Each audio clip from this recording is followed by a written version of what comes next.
Hello বাচ্চো, welcome to Biohack NEET প্রস্তুতির জন্য বাংলা ইউটিউব চ্যানেল। নিটের যে স্ক্যাম নিয়ে গোটা ভারতবর্ষ উত্তাল, সমস্ত ন্যাশনাল ইন্টারন্যাশনাল মিডিয়ায় খবর তোমরা দেখতে পাচ্ছ।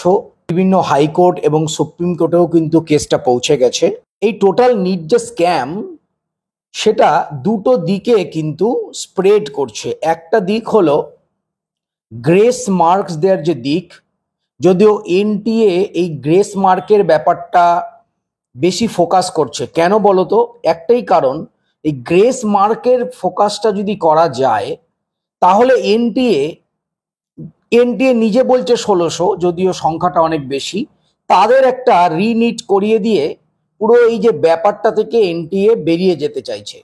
কিন্তু ব্যাপারটা তো শুধু গ্রেস মার্ক দেয়া নয়, ব্যাপারটার পেছনে নানা রকম কারণ রয়েছে।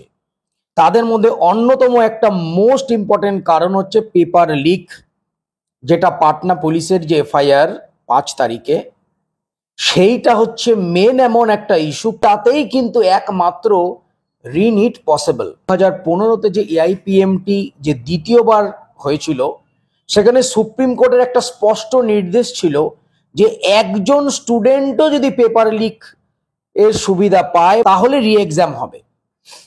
তো এই যে পেপার লিকের যে ইস্যু, সেটা কিন্তু এনটিএ এবং গভর্নমেন্ট পুরোপুরি ভুলিয়ে দিতে চাইছে, মানে পুরোপুরি এড়িয়ে যেতে চাইছে। কিন্তু পেপার লিকের যে ইস্যু, এটাই কিন্তু একটা most important valid documents high court এবং সুপ্রিম কোর্টের কাছে। আমি এই নিয়ে আগেও ভিডিও করেছি, তখন শুধু একটা স্ক্রিনশট তোমাদের আমি দেখিয়ে ভিডিও করেছিলাম। কিন্তু এখন যে পাটনা পুলিশের যে অরিজিনাল এফআইআর কপি, সেই কপিটা আমার এবং অন্যান্য প্রত্যেকের হাতে এসছে। তোমরা চাইলেও তোমরা বিহারের গভর্নমেন্টের যে অফিসিয়াল ওয়েবসাইট, সেখানে গিয়ে তোমরা এই এফআইআর কপিটা নিজেরা ডাউনলোড করে পড়তে পারো। যে এফআইআর যে কপি, সেই কপিতে কি লেখা আছে, কেন এটা একটা ভ্যালিড ডকুমেন্ট, সেই ব্যাপারে আলোচনা করব। তো আমি পাশে স্ক্রিনশটগুলো পাশে দেব, তোমরা দেখো, তোমরা তাহলে বুঝতে পারবে। প্রথমেই যে স্ক্রিনে তোমরা দেখতে পাচ্ছ একটা পেজ দেওয়া রয়েছে, এইখানটাতে যে ডেট দেয়া রয়েছে কিন্তু 5/5/2024, মানে পরীক্ষার দিন। তারপর এখানে যদি তোমরা দেখো, ডিস্ট্রিক্ট হচ্ছে পাটনা, ইয়ার হচ্ছে 2024, পুলিশ স্টেশন হচ্ছে শাস্ত্রীনগর, এবং যে আইপিসি যে ধারাগুলো দেয়া হয়েছে 407, 408, 409 এবং 120B, এইটা হচ্ছে এফআইআর যে কপি, তার প্রথম পেজ। অনেক লেখা রয়েছে, হিন্দিতে লেখা রয়েছে, অনেক ছোট ছোট লেখা, সবাই হয়তো পড়তে পারবে না, আমি পড়েছি ভালো করে, এবং এখান থেকে যে মেন যে সারমর্ম, সেটা তোমাদের আমি বলছি। এখানে যেটা বলছে, পাটনা পুলিশের যে শাস্ত্রীনগর যে পুলিশ স্টেশনের যে একজন পুলিশ কর্মী, তার নাম হচ্ছে অমর কুমার। তো সেই অমর কুমারের কাছে 2:05 একটা খবর এসে পৌঁছয়, আজকে নিটের এক্সাম চলছে এবং এই নিটের এক্সামে কিছু পেপার লিঙ্ক গ্যাং, কিছু স্টুডেন্ট এবং কিছু যারা কন্ডাক্টিং এজেন্সি, যারা পরীক্ষা কন্ডাক্ট করে, তাদের একটা টোটাল গ্রুপ, তারা কিন্তু নিটের পেপার লিক করছে। একটা সাদা রেনো ডাস্টার গাড়ি, সেটা কিন্তু পরীক্ষা কেন্দ্রের আশেপাশে ঘুরে বেড়াচ্ছে। এই ইনফরমেশনটা পাওয়ার পরেই তিনি রাস্তায় চেকিং শুরু করে দিলেন। অনেক ডিটেলে লেখা আছে, আমি বলছি, চেকিং শুরু করে দিলেন। চেকিংয়ের পরে তিনি করলেন কি, ওই যে রেনো ডাস্টার সাদা গাড়ি, নাম্বারটাও দেয়া আছে, সেটাতে তিনি ধরলেন। প্রথমে গাড়িটা দাঁড়াতে চাইছিল না, কিন্তু চারদিক থেকে ঘেরাবন্দি করে গাড়িটা দাঁড়ালো। দাঁড়ানোর পরেই যে ড্রাইভার ছিল এবং আরও যে 1-2 জন ছিল, তারা কিন্তু পালানোর চেষ্টা করে, তাদেরকে ধরে ফেলা হয়। ড্রাইভারের পাশের সিটে যে ড্যাশবোর্ড, সেখানে যে সমস্ত কাগজপত্র রাখার যে জায়গাটা, সেখান থেকে কিছু সংখ্যক স্টুডেন্টের অ্যাডমিট কার্ড পাওয়া যায়। সেই অ্যাডমিট কার্ডের সূত্র ধরে একজন স্টুডেন্ট, তিনি একটা পরীক্ষা কেন্দ্রে পরীক্ষা দিচ্ছিলেন, তার নাম আয়ুষ রাজ। সেই আয়ুষ রাজ 28 নম্বর রুমে নিটের এক্সাম দিচ্ছিল। পুলিশ সেখানে পৌঁছলো। এক্সাম শেষ হওয়ার পর আয়ুষ রাজকে ধরা হলো। তার থেকে যে সমস্ত তথ্যগুলো বেরোলো সেটা কিন্তু খুবই মারাত্মক। আয়ুষ রাজ বলল যে 4 তারিখ রাতে এবং 5 তারিখ, মানে 4 তারিখ এবং 12টার পরে 5 তারিখ, 4 তারিখ রাতে লার্ন প্লে স্কুল এবং লার্ন বয়েজ হোস্টেলে আয়ুষ রাজ এবং আরো 20-25 জনকে নিটের কোশ্চেন পেপার এবং অ্যান্সার সমেত তাদের দেয়া হয়েছিল এবং তাদেরকে বলা হয়েছিল এটাকে পুরোপুরি মুখস্থ করে ফেলো। এবং আয়ুষ রাজ যেটা বলেছে ধরা পড়ার পর, যে পরের দিন পরীক্ষা দিতে গিয়ে যে পেপার আমি পেয়েছি দুটোই 100% সেম।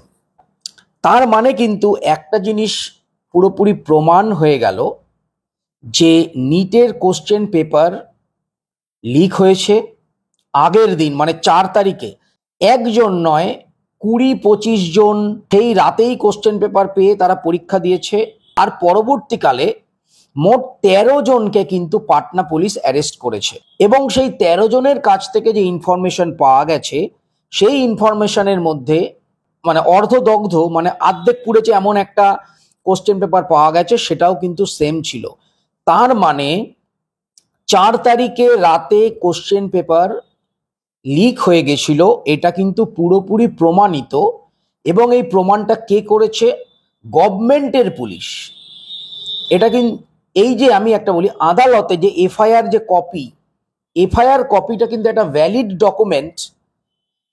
হাইকোর্ট বলো, সুপ্রিম কোর্ট বলো, কেন এটা একটা গভর্নমেন্টের কপি।